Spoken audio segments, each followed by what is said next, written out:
please stand for the entrance hymn?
More about Jesus would I know, more of His grace to others show, more of His saving fullness see, more of His love who died for me. More about Jesus, more about Jesus. More of His saving fullness see, more of His love who died for me.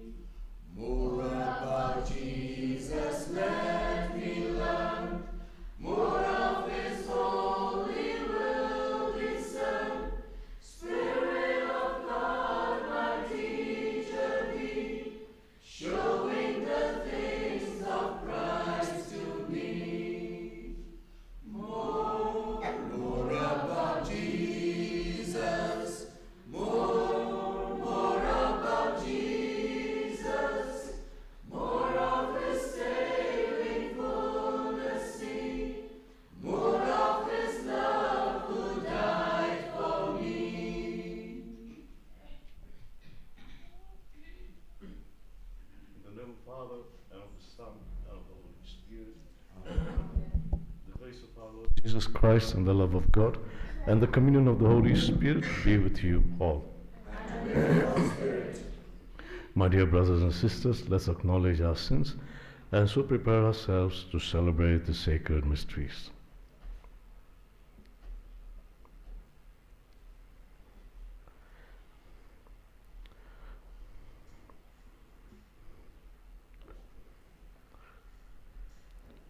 More than laws and rules and regulations, what we need more importantly is that we honor God with our hearts, not merely with our lips, and making sure that we follow the rubrics of the law. But it's more important that we worship Him with all our heart, with all our soul, with all our mind. Let's ask the Lord during this Eucharist to help us to do just that. And even if we have failed in keeping the law, we trust in the goodness of God, in His mercy and His love for us.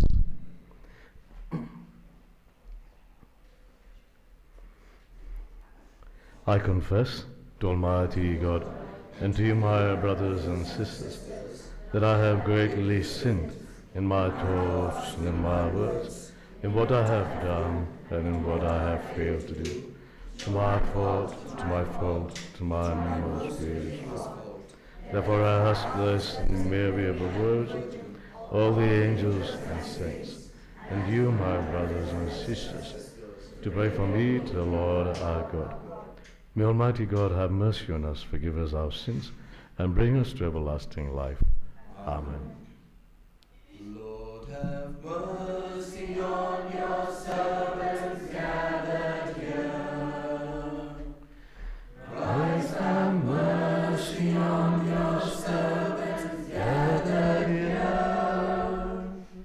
We confess we have sinned in thought and word and deed. Lord, have mercy on your servants gathered here. Glory to God in the highest. On earth, peace to people of good will. We praise you, we bless you. We give you thanks for your great glory. Lord God, Heavenly King, O God, Almighty Father, Lord Jesus Christ, only begotten Son, Lord God, Lamb of God, Son of the Father, you take away the sins of the world. Have mercy on us. You take away the sins of the world. Receive our prayer. At the right hand of the Father, have mercy on us. For you alone are the Holy One. You alone are the Lord. You alone are Most High, Jesus Christ, with the Holy Spirit, in the glory of God the Father. Amen. Let us pray. Grant, Almighty God, that we may celebrate with heartfelt devotion these days of joy, which we keep in honor of the risen Lord, and that what we relieve in remembrance we may always hold to in what we do. To our Lord Jesus Christ, your Son, who lives and reigns with you in the unity of the Holy Spirit, one God forever and ever. Amen.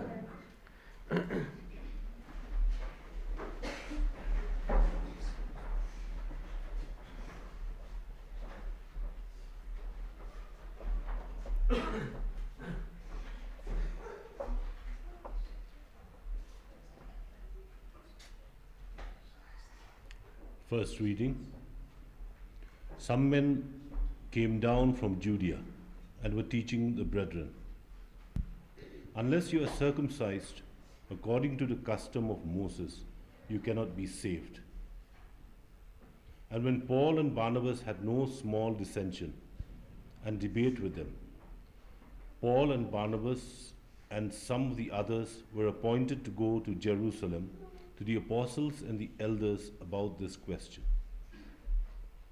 Then it seemed good to the apostles and the elders, with the whole church, to choose men from among them and send them to Antioch with Paul and Barnabas.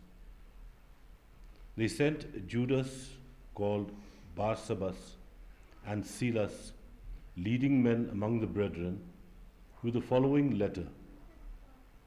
The brethren, both the apostles and the elders, to the brethren who are the Gentiles in Antioch and Syria and Cilicia, greeting. Since we have heard that some persons from us have troubled you with words, unsettling your minds, although we gave them no instructions, it has seemed good to us in assembly to choose men and send them to you with our beloved Barnabas and Paul, men who have risked their lives for the sake of our Lord Jesus Christ. We have therefore sent Judas and Silas, who themselves will tell you the same things by word of mouth. For it has seemed good to the Holy Spirit and to us to lay upon you no greater burden than these necessary things, that you abstained from what has been sacrificed to idols, and from blood, and from what is strangled, and from unchastity. If you keep yourselves from these, you will do well. Farewell. This is the word of the Lord. Thanks be to God.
Your response will be, let the people praise your God. Let all the peoples praise you. Let the peoples praise your God. Let all the peoples praise you. O God, be gracious and bless us, and let your face shed its light upon us. So will your ways be known upon earth, and all nations learn your saving help. Your response, let the peoples praise you, O God. Let all the peoples praise you. Let the nations be glad and exult, for you rule the world with justice. With fairness you rule the peoples. You guide the nations on earth. Your response, let the peoples praise you, O God. Let all the peoples praise you. Let the peoples praise you, O God. Let all the peoples praise you. May God still give you his blessings, till the ends of the earth revere him. Your response, let the peoples praise you, O God. Let all the peoples praise you.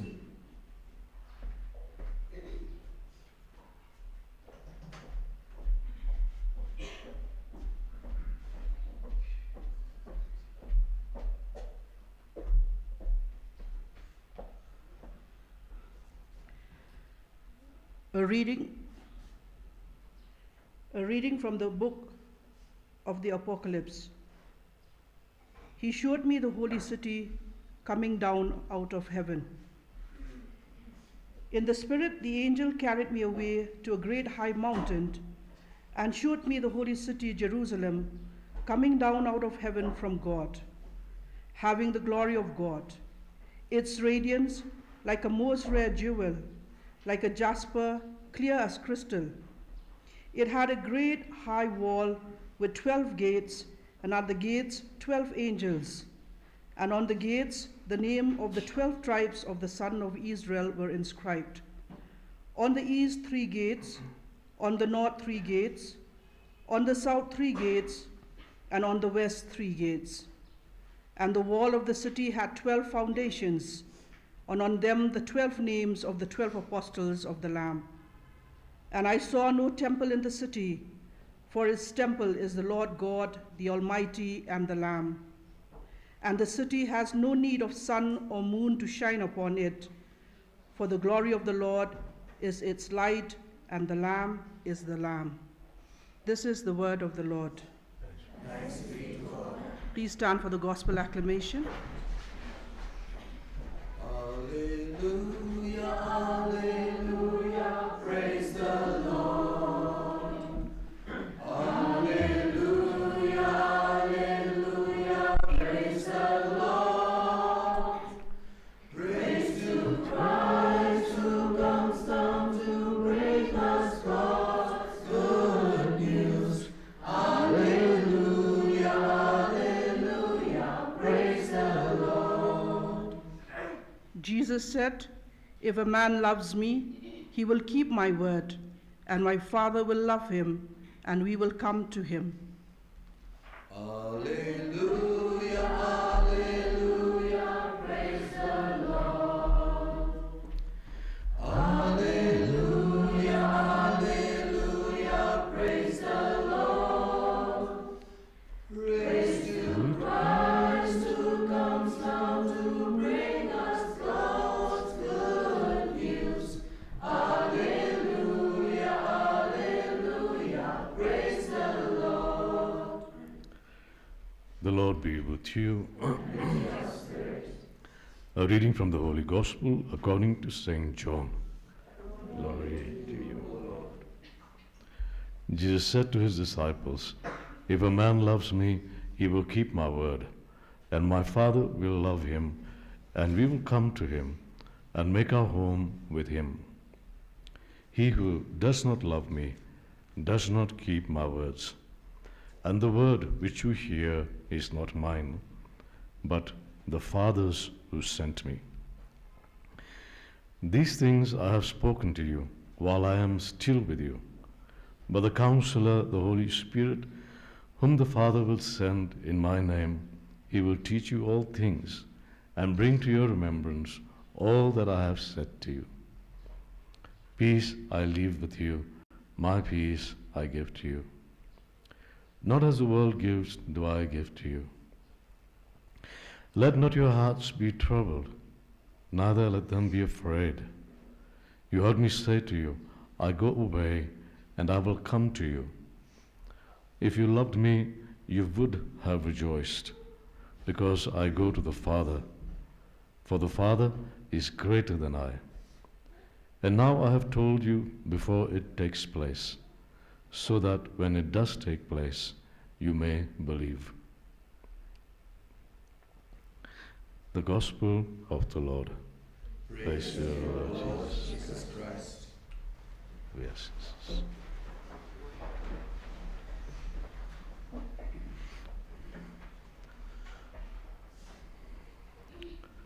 I was mulling and dwelling on this subject here in the readings of Sunday, and finally I thought I would speak to you maybe more of a catechism class, I would say, more of a catechetical time that I'd like to spend with you today.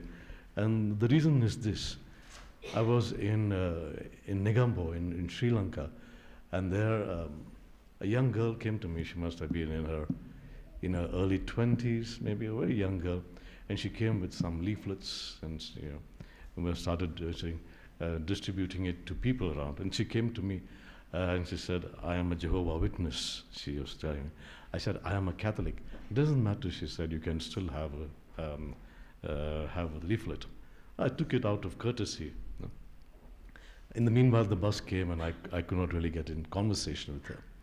The other day, I was telling you some Sundays back, I met this girl, this mother, and she said, "I'm a Catholic. Their father, my two girls are Seventh-day Adventists, and their father also is Seventh-day Adventist." And I told you the conversation that we had, in the way it rebounded onto me. And so I thought maybe it is good that we come to know exactly why these things are mentioned in the gospel, in the readings today.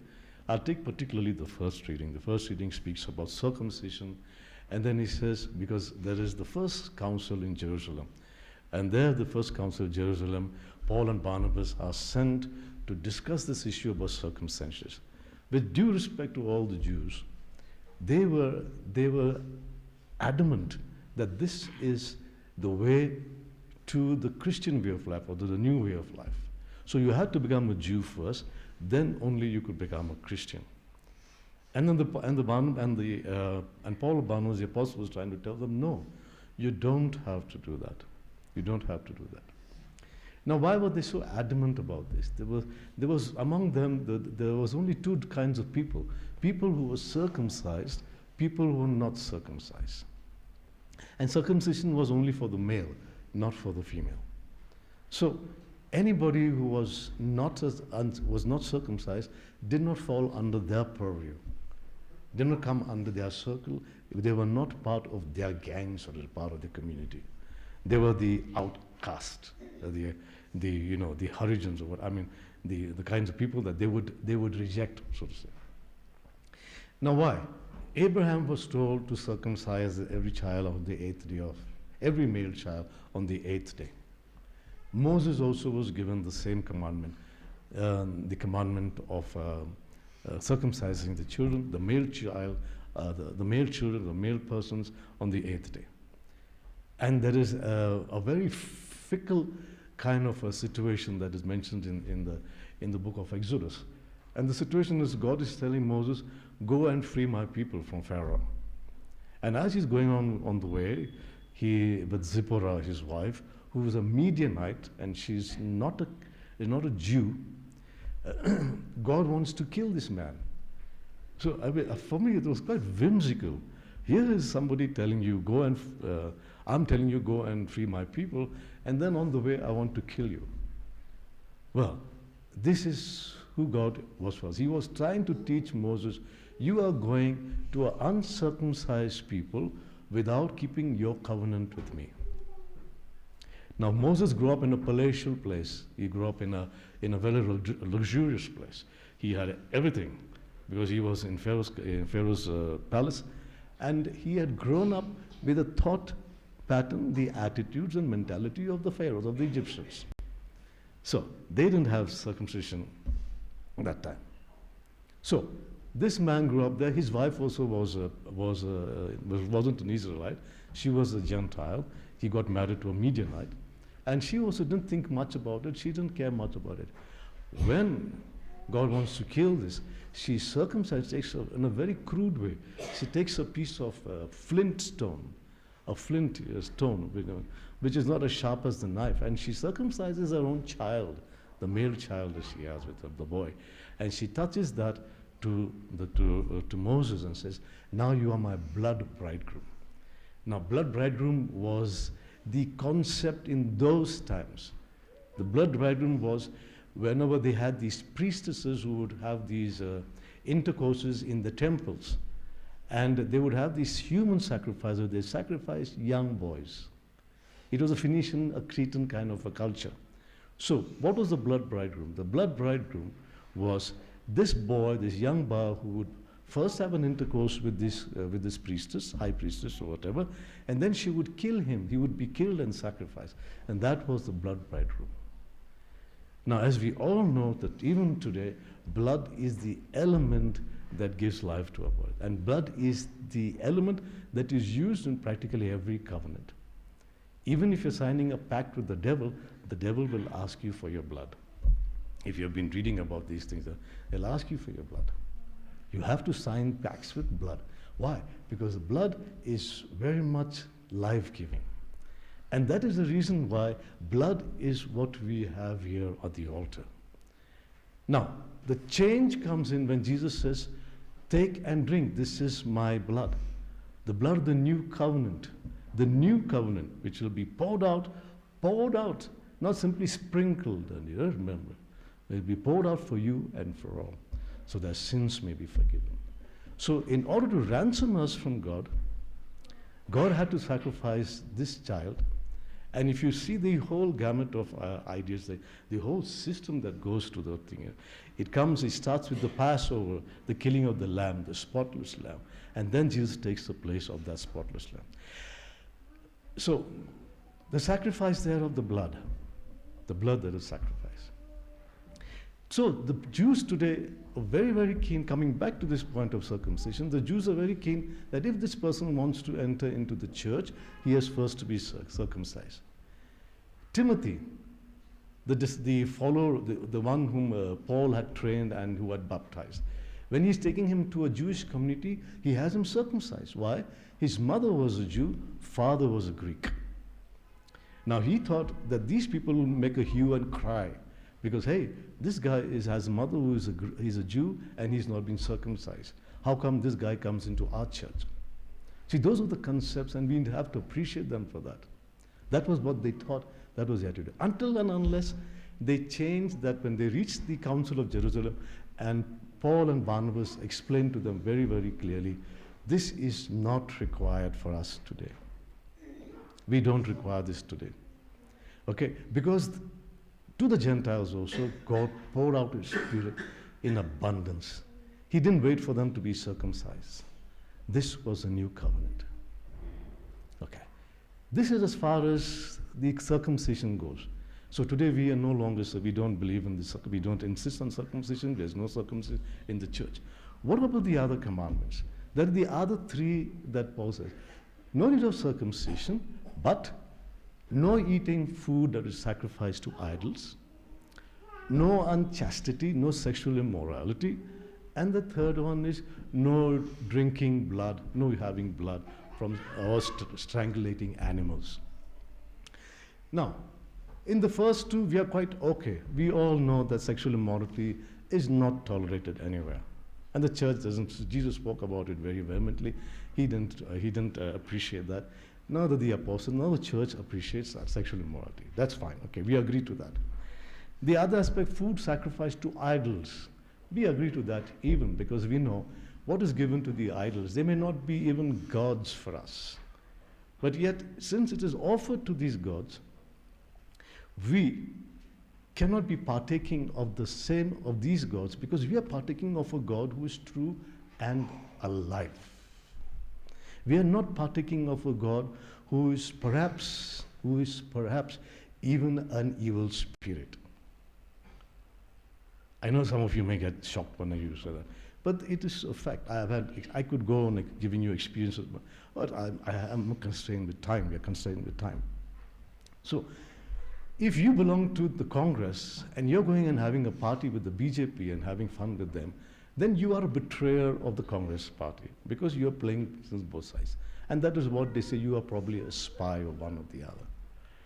So you can't be eating the body and blood of Christ at the same time eating, the food that is offered to the idol just because, it is very tasty, chicken is there, pork is there, and they've offered it. Earlier they were forced to do it.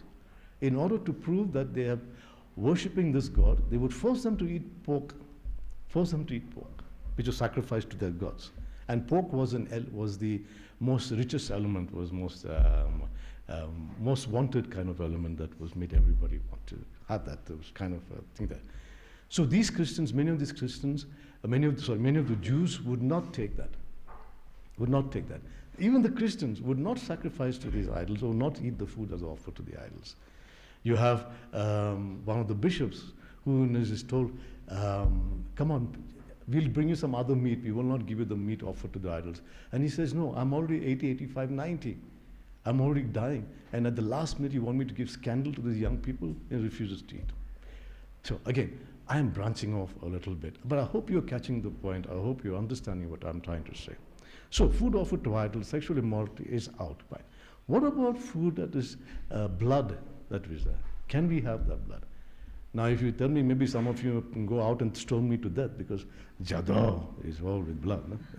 So you can't have jador if I eating that. Because I think that's mixed with blood, I think, over here. Sometimes they mix it here with blood and they make it. So, it's one of the delicacies for us over here. It's one of the delicacies over here. How do we explain that? Can we have this jador? Can we have this blood? Can we have food that is, animals were strangulated? The idea is simply this. Jesus said, it is not what goes inside the body that makes the body unclean, that makes the soul unclean. It is what comes out of the man, of the abundance of his heart, is what makes him unclean. So, that means he said all the foods are good, everything that we can eat is edible, is edible. I know some places they eat snakes even, and they cut off the head and they eat snakes. Well, fine. They enjoy it, so it's not a crime. For us, it was the first time when I told at home, Mama, they eat dogs there. She said, she made that face. They eat dogs. I said, yeah. And they eat cats even. What? She said, and then I said, they also eat silkworms. What? Oh, stop now, you are eating. Don't please talk about this. But she has not experienced the culture here that I have experienced. So all the foods are clean. When Peter was meditating on the terrace, on the top of the terrace, and he saw this whole sheet coming down from heaven. And there were these birds and animals and reptiles. And the voice said to him, hey, Peter, get up, kill and eat. And Peter, in his very pristine culture, said, no. I have never touched this right from my childhood. Never touched all this kind of stuff before. There's unclean animals. God said, what God has made clean, you please don't call unclean. The message came 3 times to him. The vision came to him 3 times. And then at the door, there were these people waiting for him to go to their house and baptize them. And the Spirit takes over, overpowers them. So, food that we eat is all good. That we eat that. All that food that God has made, everything that is good that we eat. Okay. Only, maybe what we should keep a check on is that we don't overeat. We don't overeat. Or we don't overdrink. Or we don't abuse the kind of stuff that would be going against the law of God. But for today, this is how it is for us today. So we can have these kind of foods. Tomorrow, you may be confronted by these witnesses, Jehovah's Witnesses, and they may say, it is written, see there, in the New Testament, don't eat strangled animals' food, don't drink blood.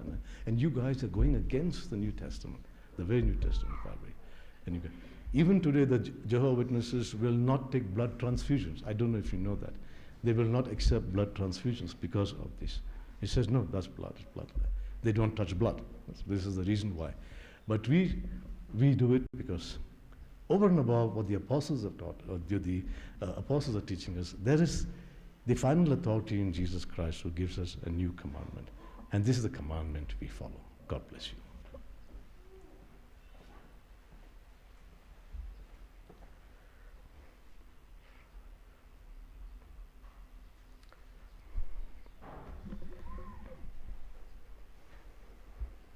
Can we stand for the creed?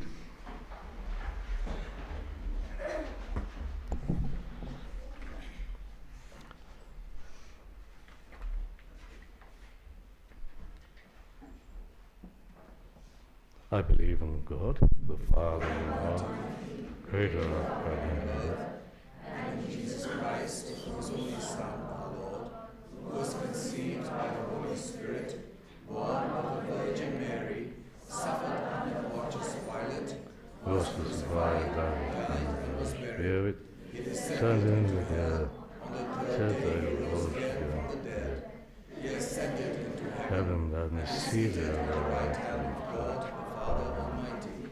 From there he will come to judge the living and the dead.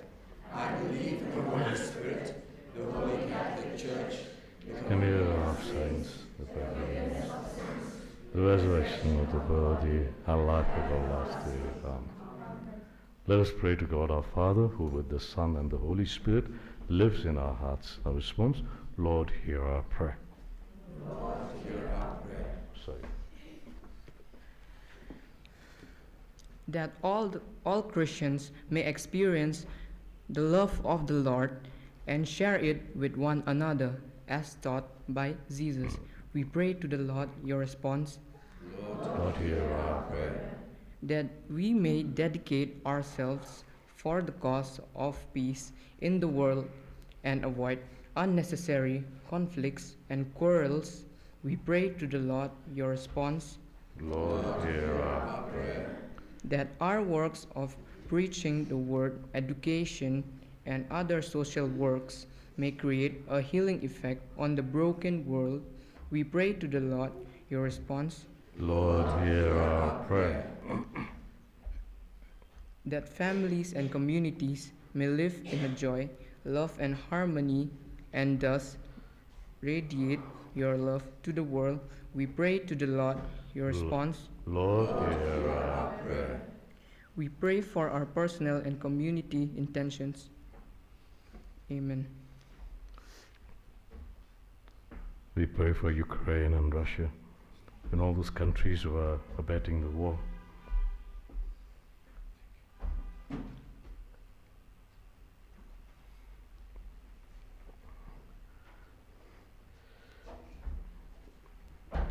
Father, we thank you for the love with which you, your Son, and the Holy Spirit lead us to salvation. Do away with our selfishness, which time and again has proved an obstacle to your plans of love. Be our abiding guest on earth, that we may rejoice at being your guest in heaven. We ask this to Christ our Lord. Amen. Please be seated.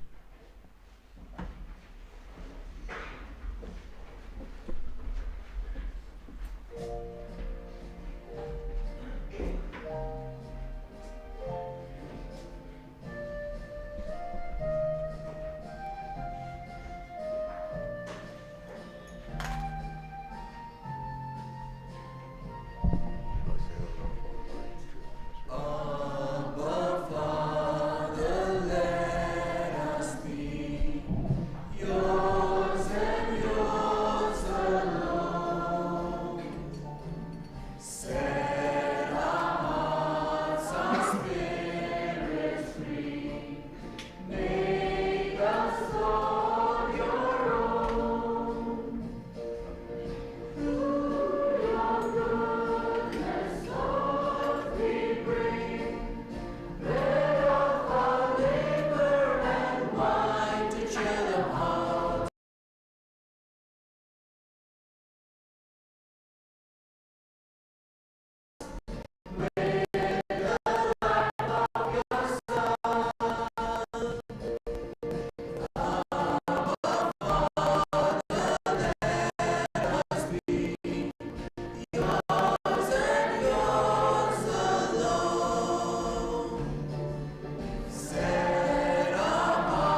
pray, my dear brothers and sisters, that your sacrifice and mine may be acceptable to God the Almighty Father.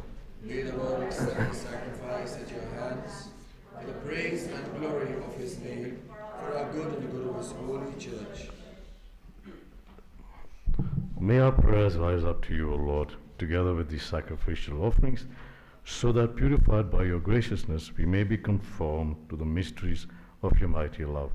We make this prayer to Christ our Lord. Amen. The Lord be with you. And with your spirit. Lift up your hearts. Let us give thanks to the Lord our God. It is right and just. It is truly right and just, our duty and our salvation, at all times to acclaim you, O Lord, but in this time above all to laud you yet more gloriously, when Christ our Passover has been sacrificed. By the oblation of his body he brought the sacrifices of all to fulfillment in the reality of the cross, and by commending himself to you for our salvation, showed himself the priest, the altar, and the lamb of sacrifice. Therefore, overcome with paschal joy, every land and every people exalts in your praise. And even the heavenly powers with the angelic hosts sing together the unending hymn of your glory as they acclaim, Holy, holy, holy Lord of power and might.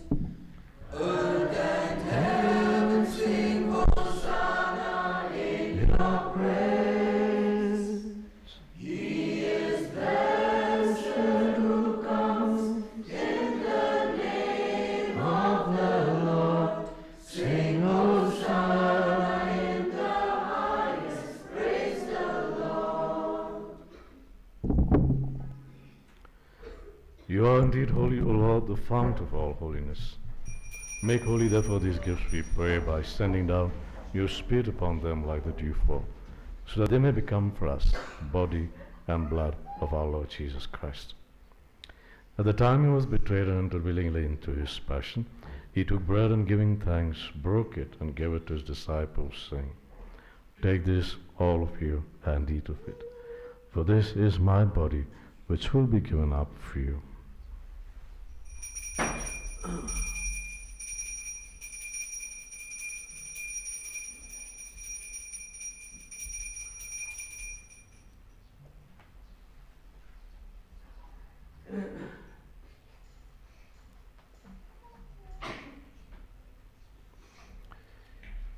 In a similar way, when supper was ended, he took the chalice, and once more giving thanks, he gave it to his disciples, saying, Take this, all of you, and drink from it, for this is the chalice of my blood, the blood of the new and eternal covenant, which will be poured out for you and for many for the forgiveness of sins. Do this in memory of me.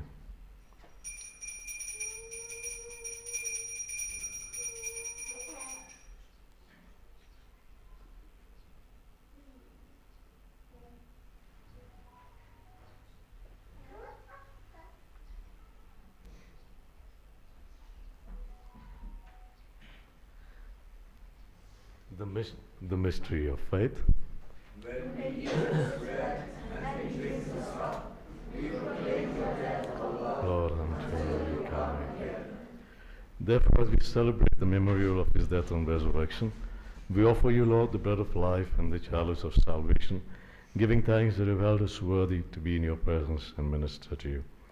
Humbly we pray that, partaking of the body and blood of Christ, we may be gathered into one by the Holy Spirit. Remember, Lord, your church spread throughout the world, and bring her to the fullness of charity, together with Francis, our Pope, and Victor, our Bishop, bishops, and all the clergy.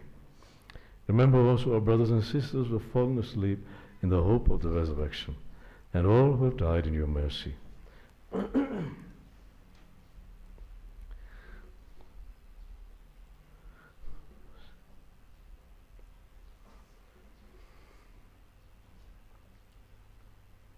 Welcome them into the light of your face.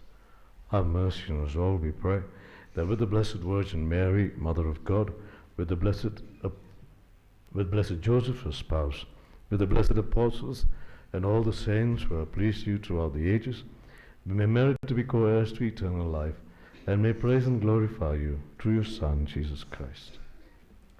To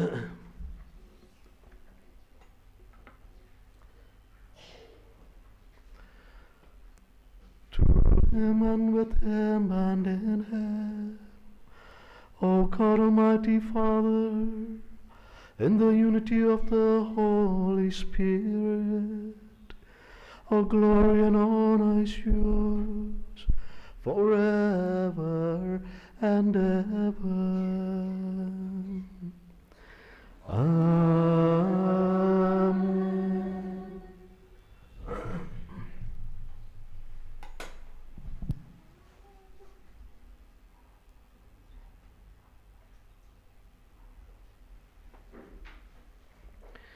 At the Saviour's command and formed by divine teaching, we dare to say, Our Father, who art in heaven, hallowed be thy name.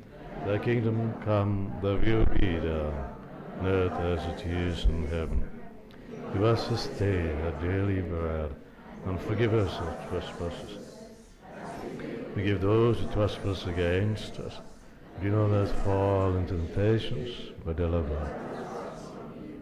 Deliver us, Lord, we pray, from every evil, and graciously grant peace in our days, that by the help of your mercy we may be always free from sin and sickness, and safe from all distress and anxiety, as we await the blessed hope and the coming of our Saviour, Jesus Christ. Power and the glory are yours now. Lord Jesus Christ, who said to your apostles, Peace I leave you, my peace I give you. Look not on our sins, but on the faith of your church, and graciously grant her peace and unity in accordance with your will, who live and reign forever and ever. Amen. The peace of the Lord be with you always. Let's offer each other a sign of peace.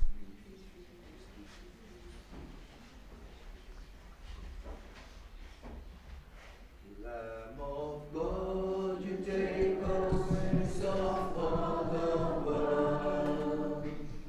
Lamb of God, you take the sins of all the world. Show us mercy and grant us all the peace of Christ. Lamb of God, you take the sins of all the world.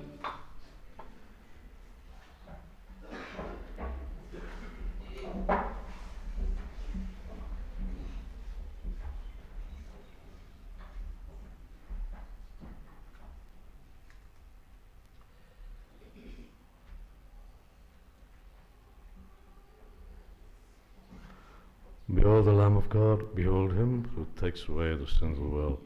Blessed are those who are called to the supper of the Lamb. Lord, I am not worthy that you should enter into my roof. Only say the word, and my soul shall be healed.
Let us pray.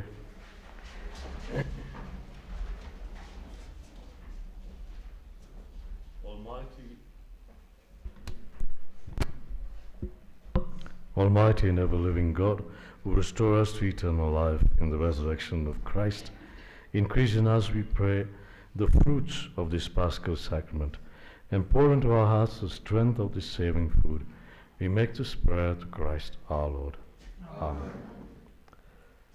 The Lord be with you. And with your spirit. Bow your heads and pray for God's blessing.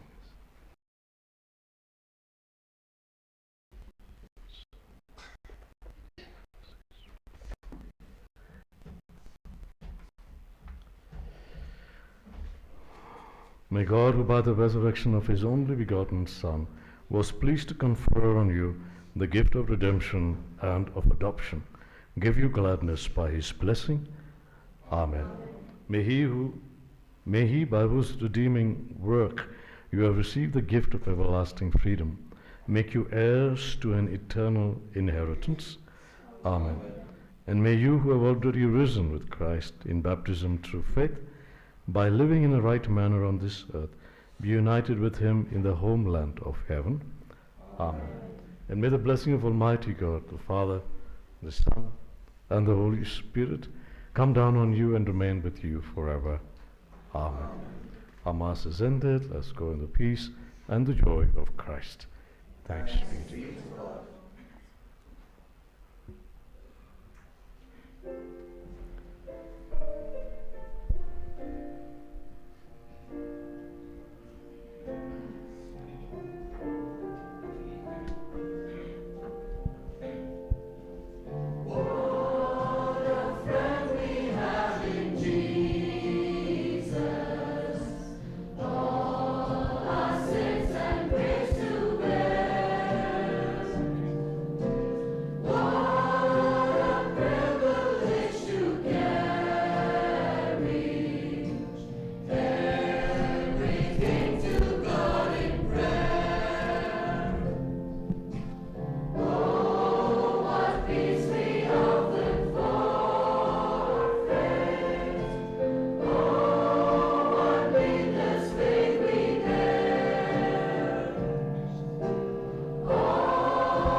Glory be to the Father, and to the Son, and to the Holy Spirit, as it was in the beginning, is